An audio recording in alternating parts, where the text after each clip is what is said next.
this method there are three person: investigator, informant and witness. First person is the man who collect the information related to the informant. He collect the data indirectly with the witness.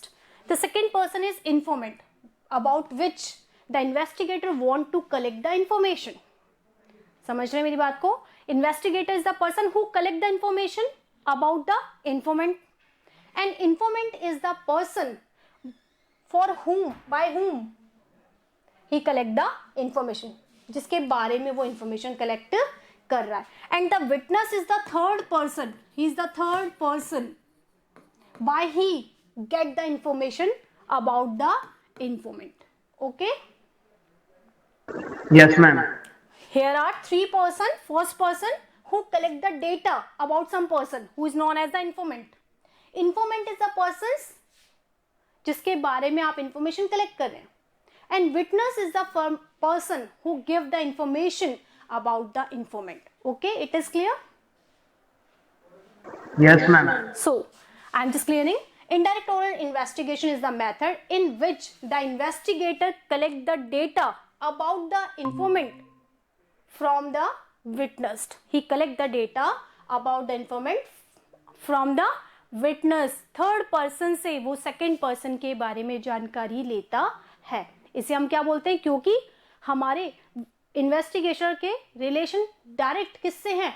जिस source से उसे लेना है उस source से नहीं है, बल्कि वो थर्ड पर्सन से इंफॉर्मेशन कलेक्ट करता है. और यही कारण है कि इसे इनडायरेक्ट ओरल इन्वेस्टिगेशन कहते हैं. इसमें आपके कोई भी डायरेक्ट रिलेशन, इन्वेस्टिगेटर और इंफॉर्मेंट के कोई डायरेक्ट रिलेशन नहीं होता. क्लियर हो गया? Yes, ma'am. ओके, अब हम बात करते हैं सुटेबिलिटी.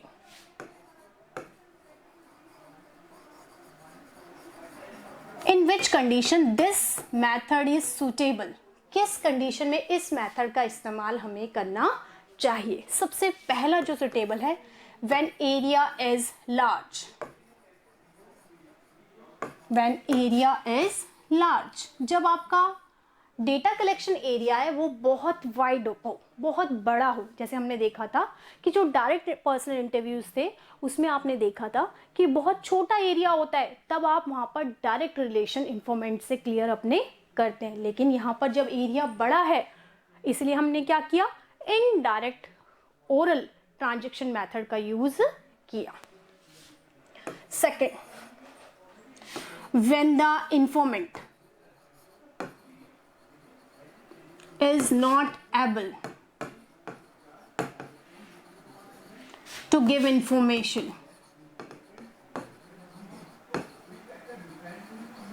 ठीक है, आपने विटनेस की सहायता कब ली?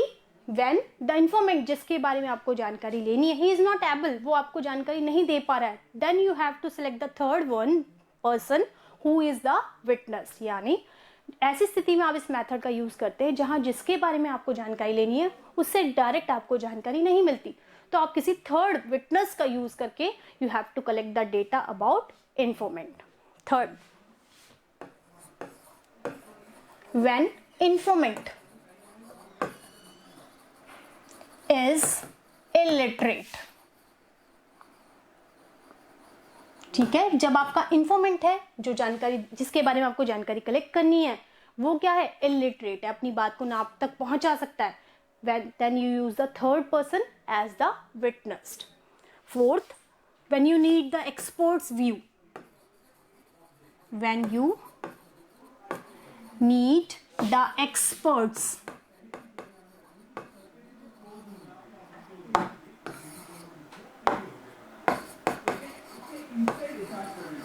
एक्सपर्ट्स व्यू, जब आपको एक्सपर्ट्स के व्यूज चाहिए क्योंकि आपने डेटा कलेक्ट किए हैं, उस जगह आपको किसी एक्सपर्ट के व्यू चाहिए, तब आप इस चीज का यूज कर सकते हैं. So these are the circumstances when you use indirect oral investigation method. First of all, that is when your area is too wide, बहुत बड़ा एरिया हो, तब आप इस मेथड का यूज कर सकते हैं. जैसे कल मैंने आपको एग्जांपल दिया था, when I give you a project, just find out to nearby a ration shop and collect these data.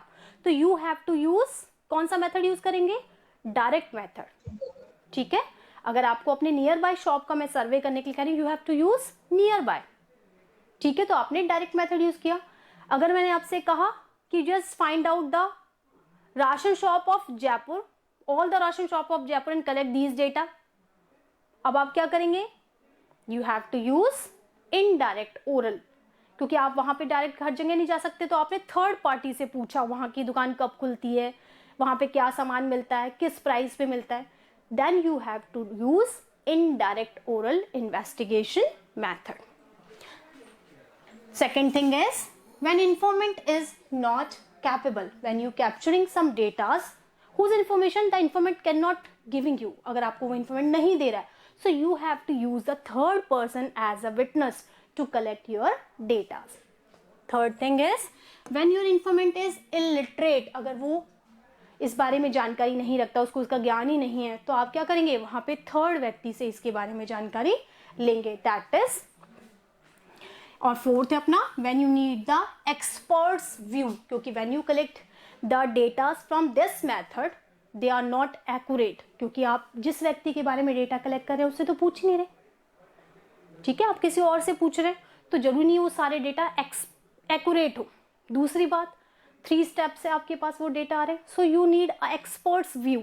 तो ऐसी कंडीशन जहां वाइड एरिया हो, जहां इंफॉर्मेंट अपनी जानकारी नहीं दे सकता, when you use the witness, so you have the knowledge about the experts, वहां एक्सपर्ट्स की नॉलेज आपको लेनी पड़ेगी। ये समझ में आ गया? Yes ma'am. Yes ma'am. अब हम देखते हैं इसकी merits. Now we talking about merits of indirect oral investigation.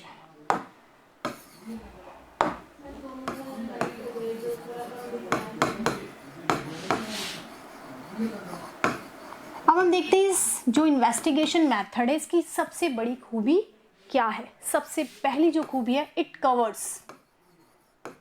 Covers large area. सबसे बड़ी बात है कि ये बहुत बड़े एरियाज के डेटा को आप बहुत कम समय में कलेक्ट कर सकते हैं, तो सबसे बड़ा, it covers the large area. Second, least costly, ठीक है, क्योंकि you just collect the data from witnessed, you don't expect for the direct relation. आपने कहीं जाकर अपने डायरेक्ट रिलेशन नहीं बनाया, आपने विटनेस से वो कलेक्शन डेटा किया, तो आपका टाइम बच गया, आपका पैसा बच गया और आपके एफर्ट्स भी कम हो गए, तो इसे टाइम कंज्यूमिंग मेथड भी कहते हैं। थर्ड जो इसकी स्थिति है, एक्सपर्ट्स व्यू, जिसमें आप एक्सपर्ट्स का व्यू यूज करते हैं, ठीक है। हम जनरली डेटा तो कलेक्ट कर लेते हैं, लेकिन कंक्लूजन हम खुद नहीं निकालते, वहां हम एक्सपर्ट्स का यूज करते हैं, ठीक है। तो जो इसमें एक्यूरेसी आएगी वो क्या होगा, एक्सपर्ट्स के थ्रू आई है, तो डेटा की एक्यूरेसी ज्यादा अच्छी मानी जाती है, ठीक है। तो दीज आर द मेरिट्स। अब हम बात करेंगे demerits. Demerits of indirect oral investigation, ठीक है। जो इनडायरेक्ट ओरल इन्वेस्टिगेशन मेथड, उसके क्या नुकसान है, क्या उसमें लॉसेस हैं। सबसे पहला जो लॉस उसका देखा जाता है कि इसमें सबसे बड़ी चीज है कि डेटा आपके फुली एक्यूरेट नहीं होते। इट्स डिपेंड्स ऑन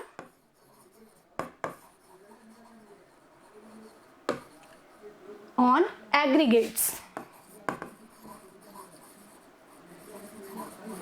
जितने भी डेटा हैं वो एग्रीगेट होते हैं, फुली श्योरली एक्यूरेट नहीं होते, क्योंकि वो बहुत सारे स्टेप से निकलकर आते हैं।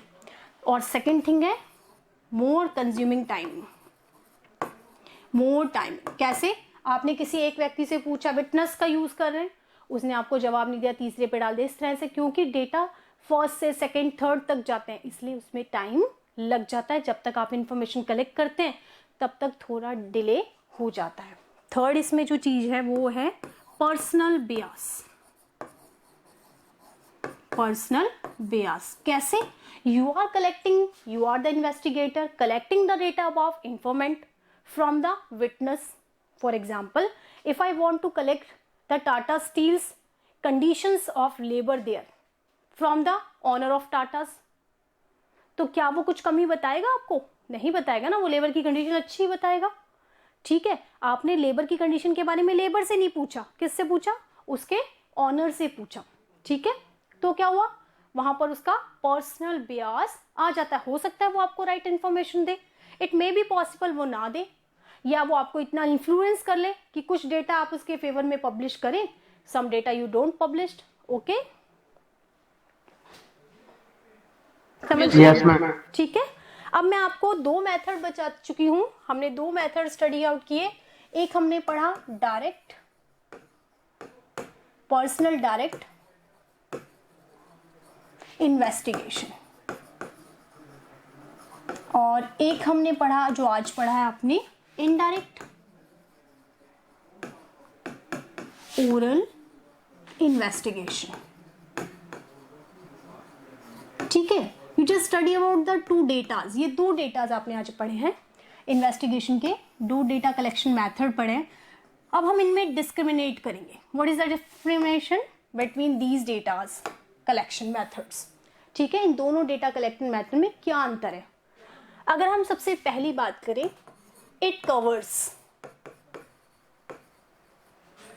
Small, it covers small area. जो पर्सनल डायरेक्ट मेथड है उसमें हम क्या करते हैं? छोटे से एरिया को कवर करते हैं, जबकि इनडायरेक्ट मेथड में इट कवर्स लार्ज एरिया। ठीक है, पहला डिफरेंस क्या हो गया?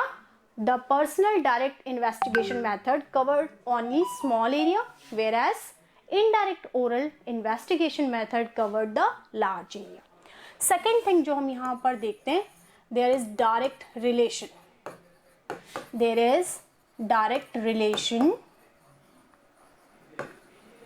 Between investigator and informant. ठीक है, इसमें कैसे रिलेशन है? आप पर्सनल फील्ड में गए, आपने इंफॉर्मेशन जिससे लेनी थी उस व्यक्ति से बात की, so you having the direct relation with the informant. और यहां पर you don't use the get the information from the informant, you get it from witnessed. So here there is no direct relation,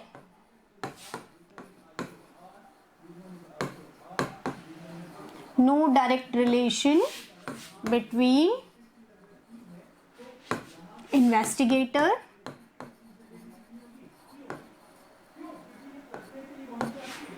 और investigator and informant। ठीक है, दोनों में direct relation नहीं पाया जाता। थर्ड जो हम देखते हैं, टाइम दोनों में लग रहा है, इट इज कॉस्ट एफिशिएंट। ये क्या होता है? कॉस्टली होता है। ठीक है, और ये cost efficient.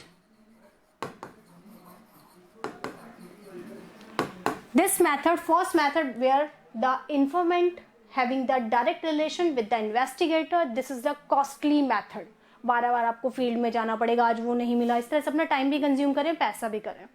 But in the indirect oral investigation where you don't have any direct relation with the informant, so it is the less costlier rather than the direct investigation method। ये costly होता है और ये कम costly माना जाता है। accuracy की बात करें तो इसमें सबसे ज्यादा accurate होता है ये। ठीक है, accurate होता है इसमें, और यहां पर क्या होता है? क्योंकि पर्सनल बियास होता है तो less accurate। पर आप कहेंगे कि ma'am you has use the experts view in this field, आप यहाँ एक्सपर्ट्स का व्यू करते हैं, यूज करते हैं, you don't use the experts view in their. ठीक है, इसमें हम एक्सपर्ट्स का व्यू नहीं लेते हैं, यहाँ we are using the experts view. ठीक है, सो एक हम डिफरेंशिएट इस तरह से भी कर सकते हैं, we have using experts view. We are just using the expert's view in the field of indirect oral investigation. But here we all find out the data is on our behalf, so accuracy is there, but not expert's view. Not having experts view.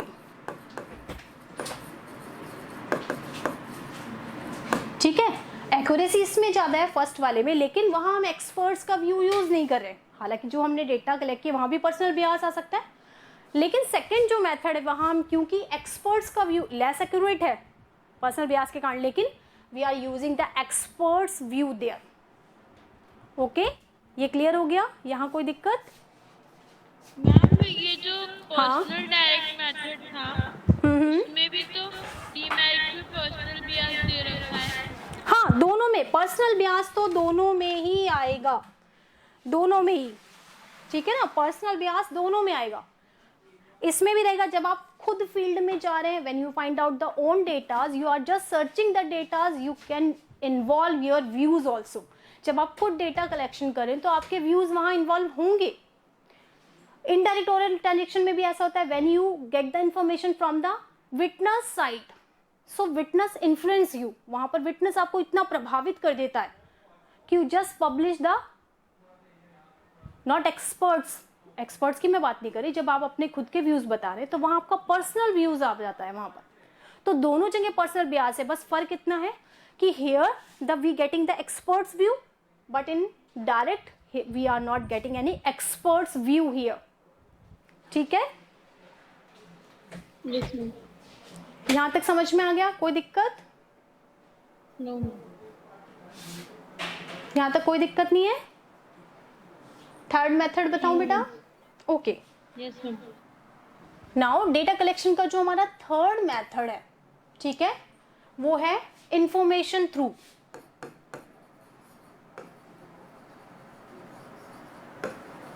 Information through local person. ठीक है, अब ये क्या है? नाम से पता चल रहा है, when you want to give any regular information. ठीक है, मान लीजिए आप एक राशन शॉप पे गए, है ना, आपके एरिया से थोड़ा दूर है, अब वहां गए, वो शॉप बंद, 2 दिन गए, 3 दिन गए, every time when you reach the shop it will be closed, हमेशा बंद होती है। So you get a person near by the shop, आप उस वहां पर रहने वाले एक व्यक्ति को कहते हैं कि ये मेरा नंबर है, जब ये शॉप खुले मुझे बता देना। So you use the local person. आपने क्या किया? इंफॉर्मेशन गेट करने के लिए खुद नहीं गए, आपने क्या किया? उस लोकल पर्सन का वहां पर यूज किया। तो this is the method in which if we want to collect the datas in the regularity, then we just keep the relation with the local person. ठीक है, जहां पर आप खुद नहीं पहुंच पाते वहां पर आप क्या करते हैं? आपको रोज इंफॉर्मेशन चाहिए तो आप क्या कहेंगे? वहां के किसी एक लोकल व्यक्ति से आपने क्या किया? कॉन्टैक्ट किया और you get the information from there. तो this is the third most important data collection method in which we collect the data from local correspondence। जहां पर व्यक्ति रहता है उसके आसपास की जगह के बारे में इंफॉर्मेशन हम उससे ले सकते हैं। ठीक है, अब इसकी सुटेबिलिटी क्या है? when will we use this method? सबसे पहला तो क्लियर हो गया, when area is wide। ये वाला भी कहाँ यूज होगा? जब एरिया बड़ा है, क्योंकि छोटा है तो आप ही जाकर करेंगे। लेकिन मान लीजिए you just search out about 5 ration shops, आपको 5 राशन शॉप्स के बारे में पता लगाना है।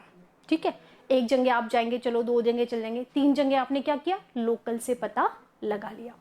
तो जब व्हेन एरिया इज लार्ज, तो इसकी भी सूटेबिलिटी देख लेते हैं। अगर हम इसकी सूटेबिलिटी देखते हैं तो सबसे पहला लार्ज एरिया। ठीक है, इसकी सुटेबिलिटी सबसे ज्यादा किस बात में पाई जाती है? कि जब एरिया बहुत बड़ा पाया जाए। Second, regular information.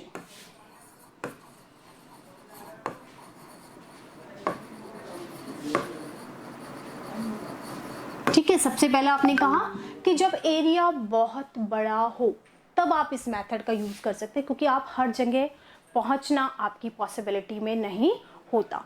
दूसरा हमने देखा कि जब आपको किसी चीज की रेगुलर इंफॉर्मेशन चाहिए, जैसे मैंने आपसे कहा राशन कोर्ट सुबह, राशन की दुकान सुबह कितने बजे खुलती है, दोपहर में कितने या शाम को कितने बजे, क्या क्या मिलता है, हर एरिया में आप नहीं जा सकते, तो आपने वहाँ के लोकल व्यक्तियों से उसकी पूछताछ की। तो सेकंड, जब आपको किसी चीज़ की रेगुलर इंफॉर्मेशन वहाँ से लेनी है, ठीक है, जैसे आप न्यूज़ चैनल देखते हैं ना, आजकल मीडिया बहुत कवरेज दिखाता है, न्यूज़ चैनल में देखते हैं कि दिल्ली स्टूडियो पे बैठा होता है, बोलता है अब हमारे वहाँ के संवाददाता से मिलिए, वो वहाँ से जम्मू कश्मीर से बोल रहा है, वो वहाँ से बोल रहा है। क्या किया उसने? डायरेक्ट हर जगह नहीं पहुँच सकता, जो स्टूडियो में बैठा मेंबर है पहुँच सकता है क्या? पहुँच सकता है सब जगह? No ma'am. तो क्या करेगा वो?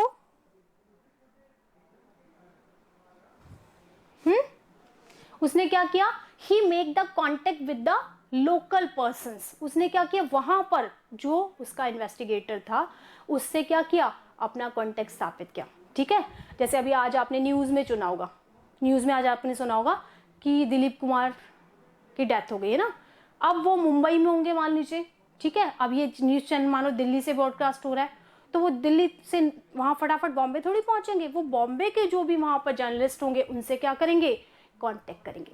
ठीक है, तो इस तरह से हम क्या करते हैं, जब एरिया बहुत बड़ा होता है हम तब इस इन्वेस्टिगेशन मेथड का यूज करते हैं। सेकंड थिंग कि जब हमें किसी चीज की रेगुलर इंफॉर्मेशन चाहिए होती है तो बार बार हम उस फील्ड में नहीं जा सकते। ठीक है, जैसे मान लीजिए यहाँ बैठे हुए न्यूज चैनल वाले पता लगाना चाहें कि जो हमारे जो यहाँ के रक्षा मंत्री हैं वो लद्दाख, लेह लद्दाख में गए हैं, वहाँ की हर पल की खबर कैसे मिलेगी? वो बार बार वहाँ के जो लोकल जर्नलिस्ट हैं उनसे वो संपर्क स्थापित करते रहते हैं। तो यहाँ पर बात हो रही है कि information through the local person, ये मेथड कब यूज किया जाता है?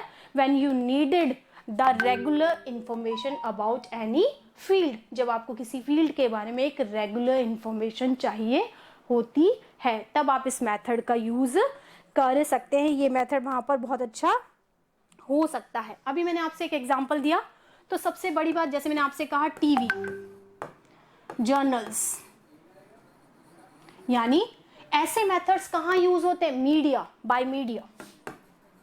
इन मेथड्स का यूज कहाँ होता है? एक्सेट्रा, कि जहां पर हमें लार्ज मास कम्युनिकेशन की जरूरत पड़ती है वहां पर इस मेथड का हम यूज करते हैं। जैसे अभी मैंने आपको एग्जांपल दिया कि एक ही व्यक्ति हर जगह नहीं जा सकता, उसने अपने अपने लोकल पर्सन वहां पर रख रखे, ठीक है, ताकि उसको वहां की, जैसे जम्मू कश्मीर की न्यूज उसे रेगुलर मिल जाएगी, पंजाब की न्यूज उसे रेगुलर मिल जाएगी, तो ऐसा मास कम्युनिकेशन में यूज किया जाता है।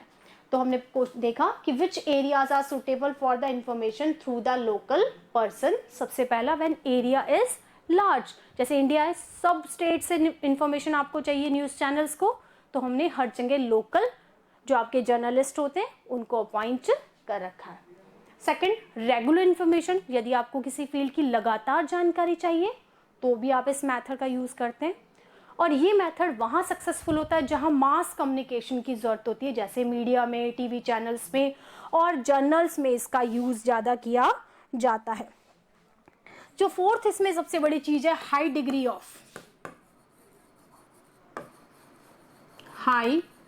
Of accuracy. ठीक है, इसमें जो एक्यूरेसी है वो हाई डिग्री की पाई जाती है। जैसे ब्रॉडकास्ट न्यूज होती हैं, जो चैनल न्यूज होती हैं, उनमें जो भी इंफॉर्मेशन दी जाती है ऐसे नहीं कि हवा में दे दी है, सारी कैसी होती है? ऑथेंटिक न्यूज पाई जाती हैं। तो इसका मतलब इसमें एक्यूरेसी की संभावना बहुत ज्यादा पाई जाती है। यहां तक समझ में आ गया?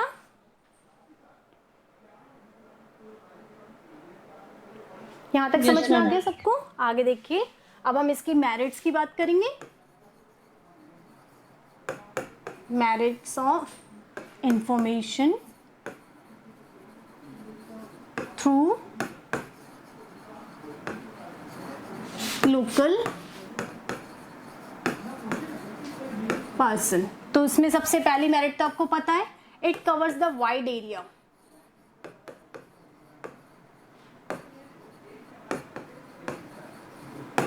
सबसे बड़ी बात क्या है कि ये बहुत बड़ा, हमने पूरा देश एक ही चैनल पर हम उसके पूरे न्यूज को हम दिखा सकते हैं। तो बहुत बड़ा जब कवरेज एरिया होता है तब हम इस मेथड का यूज कर सकते हैं। सेकंड जो इसकी मेरिट है, we get the regular information.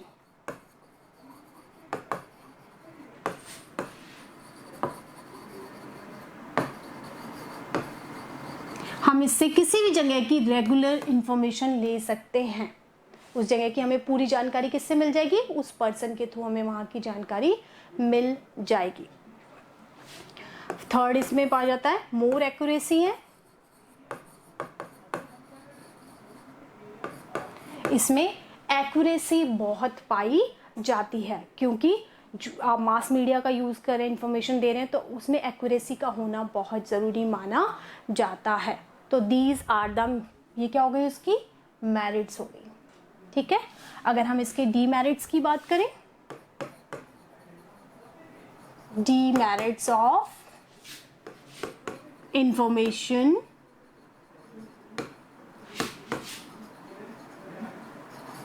Through personal correspondence, personal local correspondence कह सकते हैं।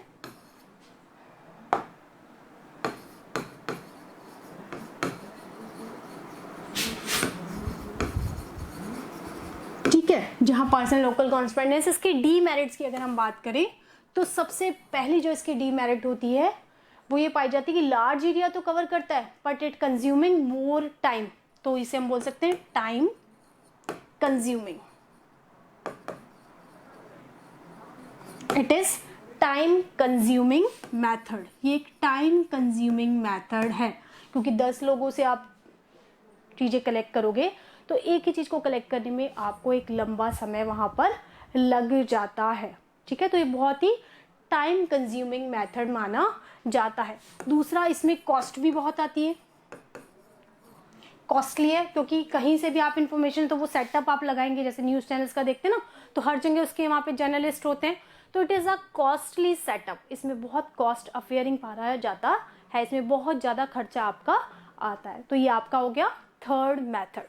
क्लियर हो गया? Yes ma'am. यहाँ तक कोई दिक्कत बेटा? हाँ पूछो। मैम बुक में है ना डीमेरिट्स में लिखा है इसकी लेस एक्यूरेटी होती है। हाँ देखो, लेस एक्यूरेट भी होता है इसका थर्ड जो डीमेरिट है, मैं आपको बताती हूँ कैसे।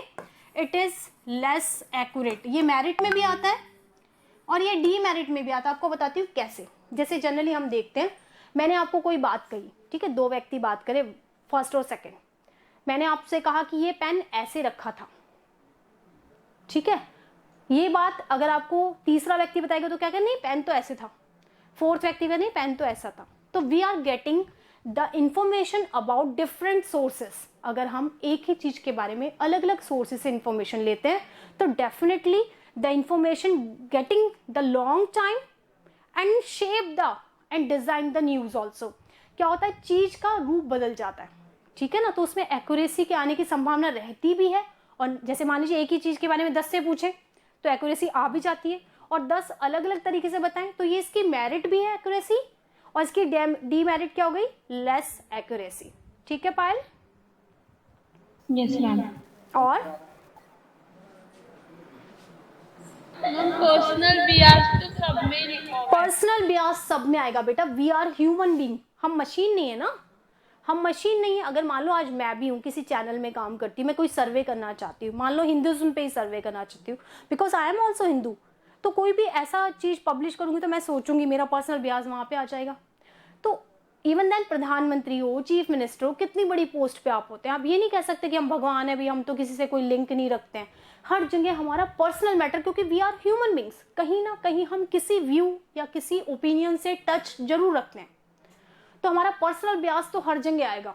हम अपना दिमाग तो लगाएंगे ना, तो हो सकता है किसी चीज से हम बहुत अटैच हो जाते हैं तो वहां उस इंफॉर्मेशन को हम छुपा लेते हैं, या हमें लगता है किसी चीज के हम खिलाफ है तो बड़ा बढ़ चढ़ के उसके बारे में लिखते हैं। ठीक है ना, समझ गए? Yes ma'am. यहां तक कोई दिक्कत बेटा? वरुण? No ma'am. कोई दिक्कत नहीं यहां तक बेटा? No ma'am. लेखराज आपको बेटा? मैम लेखराज भैया तो है ही। लेफ्ट हो गया है, ठीक है। शुभो पॉल है अभी क्लास में? Yes ma'am. हाँ, तुम्हें समझ में आ रहा है शुभो पॉल? Yes ma'am. हाँ, तो ये चीज जो मैं समझा रही हूँ एक बार आप अपनी बुक से भी पढ़ेंगे, ठीक है ना, तो आपको अच्छी तरह क्लियर हो जाएगा। Okay. Yes, ma'am.